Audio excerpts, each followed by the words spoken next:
this is the Aviationist 94, back again bringing you another model aircraft review. This time it is of the Gemini jets, 1/400 scale Airbus A380-800 in the British Airways livery. I mean the Boeing, Gemini Max Boeing C-17A Globemaster from Dover Air Force Base. I would keep getting those two confused. Anyway, before I begin this review, I have a little update. In my previous videos, I've said that I figured out what it is that causes the C5 Galaxy engine sound. I've said that it was these little slots that open up around the engine, but I couldn't figure out the name. Just recently figured out what they're called. They are called auxiliary intake doors, and what they do is when they're open, they allow air in and they allow sound to escape. And they're on aircraft such as the KC-135 Stratotanker and the AVA Harrier. The earliest known aircraft to have auxiliary intake doors, by my knowledge, is the KC-135 Stratotanker back in 1954, and they give the KC-135 its own distinct engine sound. However, the C5 Galaxy, being the first aircraft to ever incorporate a high bypass turbofan engine, the PF-39, that is what gives the C5 its very, very distinct engine sound. You'll notice that there are two different sounds the C5 makes, one when the auxiliary doors are open and one when the auxiliary intake doors are closed. When they're open, usually when it takes off you get that really loud, deep grinding sound. That's when the auxiliary intake doors are opening. However, when a C5 is landing and you get just the whining sound, it is the auxiliary intake doors are closed. So, hoping I answered anybody else's question about what they're called. Anyway, on to the model review. Here's the box. There are the stats. Here is its bio. Here's the back. This was a 2010 release. Anyway, on to the model. Here it is, the C-17A Globemaster from Dover Air Force Base. It's got the Dover Air Force Base tail flash. This is AMC, it's Air Mobility Command. Its registration number is 77178. It's got the American flag, and on this side it's got the American flag in reverse. And the reason it's in reverse is it signifies we run towards battle and away from home.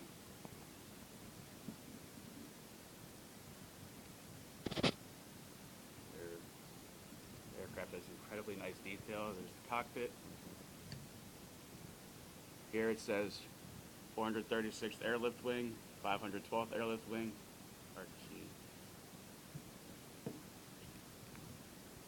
View from the top. Unfortunately, this does not have rolling landing gear. The landing gear is rubber, but it doesn't roll. It's just fixed rubber landing gear, which kind of sucks, but it's still a good model. There are two things that put this model off. That's one is the non-rolling landing gear, and two is the wings are not blended in very well. They're not really blended in at all. They're just placed on the open area of the fuselage. And the C5 actually does the same thing, but it's actually blended in very well. And right here, if it wasn't blended in, you'd see a giant line right here, and a giant line right here indicating where the wings are placed, but it's actually blended in perfectly. If you have a C5 model, look at those two areas very close and you'll see that it's blended in perfectly. If you look at the box, it shows you what the wings would look like if they weren't blended in. This model aircraft does actually have one very unique, distinct, and really cool feature. The cargo door opens and doesn't really go in very far, but if you have the Gemini jet's accessories, like the little vehicles that go with it, that actually makes a nice addition to the model. There's the display stand, the whole where the display stand goes, the Gemini Max logo. Pratt & Whitney F-117 engines, which are one of the things that makes this aircraft very versatile, maneuverable. The C-17 is an airlift workhorse along with the C-5 Galaxy and the C-130 Hercules. Now, people tend to confuse the C-17 and the C-5 Galaxy, and I'm going to show you the main differences between the C-5 and the C-17. Let me clear that up. Main difference, size difference.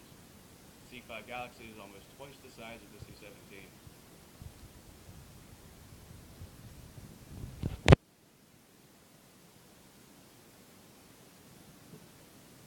Another main difference, the C-17 has winglets, whereas the C-5 does not. The C-5 Galaxy's upswept tail has a bullet tip at the end, whereas the C-17 does not. The C-5 Galaxy's tail does not lean as far back as the C-17's does.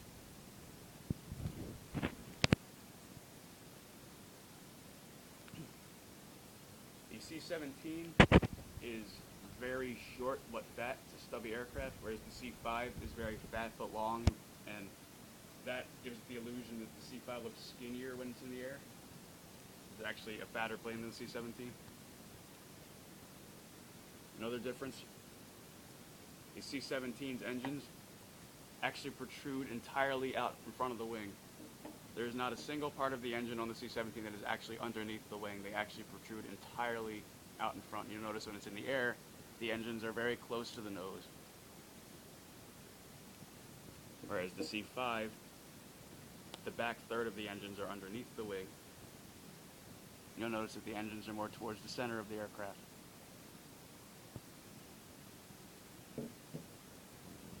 Another main difference, the C-5 Galaxy, 65 feet tall, whereas the C-17 Globemaster is 59 feet tall. The C-5 is a much bigger plane.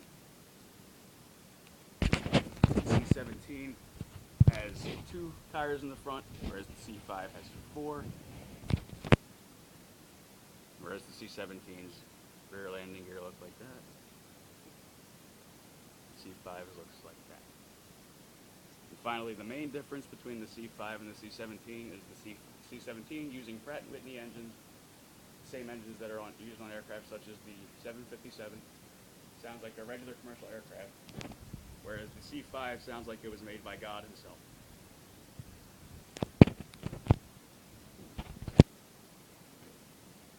Also, if you notice them out in the distance, and all you can see is just a giant dark aircraft. If you see that in the distance, it's a C-17. And if you see that in the distance, it's a C-5.